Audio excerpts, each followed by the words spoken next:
ہمارے مشائخ ان کی خانقاہوں میں جو لوگ آتے تھے اور ان کے پاس وقت گزارتے تھے وہ بھی تو یہی کام کرتے تھے.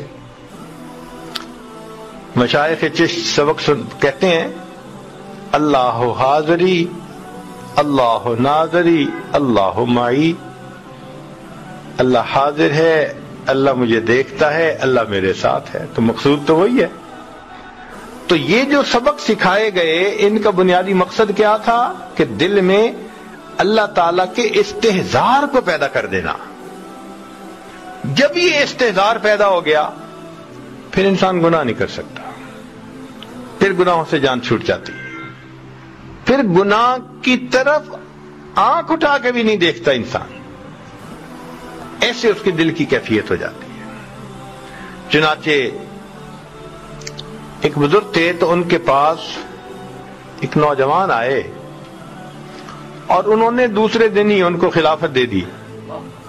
بہاؤدین زکریا ملتانی رحمت اللہ علیہ ہمارے قریب میں ایک بزرگ گزرے ہیں، بہت بڑے بزرگوں میں سے. تو جب ان کو خلافت مل گئی تو باقی جو وہاں پرانے رہنے والے لوگ تھے ان کو عجیب لگا. تو ان میں سے ایک دو نے حضرت سے بات کہی کہ حضرت ہمیں تو اتنے سال گزر گئے یہاں آئے ہوئے، ہم پر تو یہ رحمت کی نظر نہ اٹھی، اور وہ تو 2 دن پہلے آیا اور اس کے اوپر اتنی مہربانی. حضرت ہم بھی تو پڑے ہیں راہوں میں.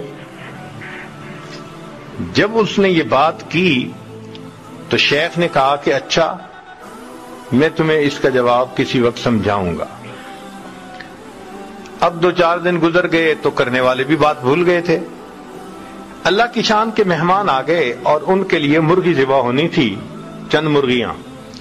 تو حضرت نے وہ معترضین جو تھے نا ان کو بلایا اور ان کو مرغی بھی دی اور ان کو چھری بھی دی، اور اس بندے کو بھی دی مرغی اور چھری.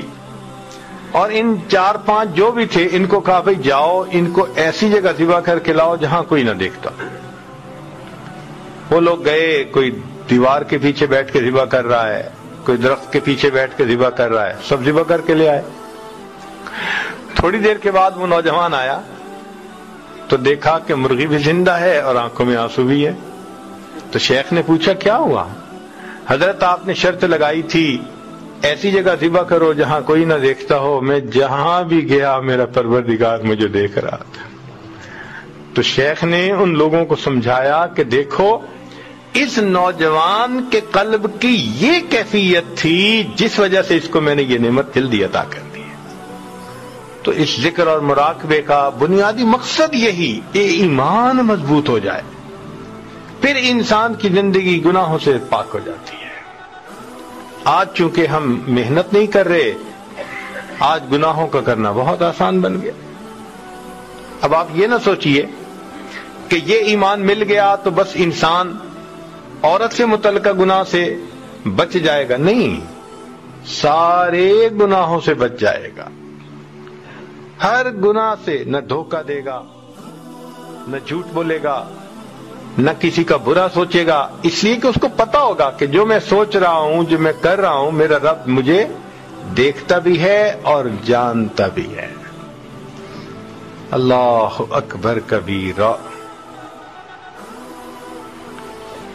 چنانچہ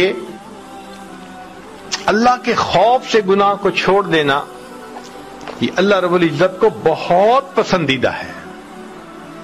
اور یہ احساس دل میں ہونا کہ مجھے قیامت کے دن جواب دہ ہونا پڑے گا، انسان پھر کوئی ایسا کام نہیں کرتا. کتابوں میں لکھا ہے کہ امیر شاہ ایک علاقے کا بادشاہ گزرا ہے، اس نے تفریح کا پروگرام بنایا کہ میں جنگل میں جاتا ہوں اور شکار کھیلوں گا. اس کے ساتھ پولیس بھی تھی. 3 دن اس کا وہاں سٹے تھا. اب پولیس والوں کو ایک گائے وہاں نظر آئی جو چر رہی تھی، تو انہوں نے دل میں سوچا کہ بھائی کوئی اس کا مالک تو قریب نظر نہیں آتا، تو یہ شاید بغیر مالک والی گائے ہے. انہوں نے اس کو ذبح کر لیا پکڑ کے اور اس کو گوشت بھون کے کھا لیا. وہ گائے تھی ایک بوڑھی عورت کی. جب گائے واپس نہ آئی شام کو تو وہ اپنی کوٹھری سے نکلی ڈھونڈتے ڈھونڈتے پتہ چلا کہ جی گائے تو پولیس والوں نے کاٹ دی، ذبح کر دی اور کھا بھی لی۔ تو اس نے کہا کہ جی میرا تو گزارا ہوتا تھا اس کے دودھ دہی پہ، اب آپ لوگوں نے اگر ایسا کیا تو مجھے پیسے دے دیں، میں کوئی اور گائے خرید لوں۔ انہوں نے پیسے بھی نہ دیے۔ اس نے کہا اچھا پھر مجھے بادشاہ سے ملاقات کروا دو، میں اس سے پیسے لے لیتی ہوں۔ تو انہوں نے کہا نہیں، ہماری نوکری چلی جائے گی۔ انہوں نے بادشاہ سے بھی نہ ملنے دیا۔ وہ بڑی پریشان کہ اب میں کروں تو کیا کروں۔ کسی سے اس نے مشورہ پوچھا تو انہوں نے مشورہ دیا کہ دیکھو بادشاہ نے 3 دن کے بعد واپس اپنے گھر جانا ہے، اور راستے میں ایک دریا پڑتا ہے اور اس کے اوپر ایک ہی پل ہے، دوسرا کوئی راستہ ہے ہی نہیں، تم وہاں چلی جاؤ۔ جب بادشاہ کی سواری پل سے گزرنے لگے تو تم کھڑی ہو جانا اور بادشاہ کو روک کر اپنی بات کر دینا، بادشاہ تمہیں گائے کی قیمت دے دے گا۔ وہ بڑھیا وہاں پہنچ گئی۔ اب تیسرے دن جب امیر شاہ اس جگہ پر آیا، اللہ اکبر، تو پل سے گزر رہا تھا، بڑھیا اٹھی اور اس نے اس کے گھوڑے کی لگام کو پکڑ لیا، کھڑا کر لیا۔ تو امیر شاہ نے پوچھا اماں کیوں میری سواری کو کھڑا کیا؟ تو اس پر اس بڑھیا نے کہا کہ امیر شاہ، میرا اور تیرا ایک معاملہ ہے، میرا اور تیرا ایک معاملہ ہے، یہ پوچھ رہی ہوں کہ اس پل پہ فیصلہ کرنا چاہتا ہے یا قیامت کے دن پل صراط پہ فیصلہ کرنا چاہتا ہے۔ کہتے ہیں جب بڑھیا نے یہ بات کی، امیر شاہ کانپ گیا، نیچے اترا، اماں کیا بات ہے؟ اس نے پورا واقعہ سنایا۔ امیر شاہ نے 7 گایوں کی قیمت دی اور دیکھے کہا اماں اسی پل پہ معاف کر دینا، پل صراط پہ میں جواب دینے کے قابل نہیں۔ تو جس بندے کے دل میں یہ ایمان مضبوط ہوگا وہ کیوں دھوکہ دے گا کسی کو؟ تو اس ایمان کی مضبوطی کا اثر پوری زندگی میں آتا ہے، کسی ایک چیز میں نہیں آتا، ہر کام میں۔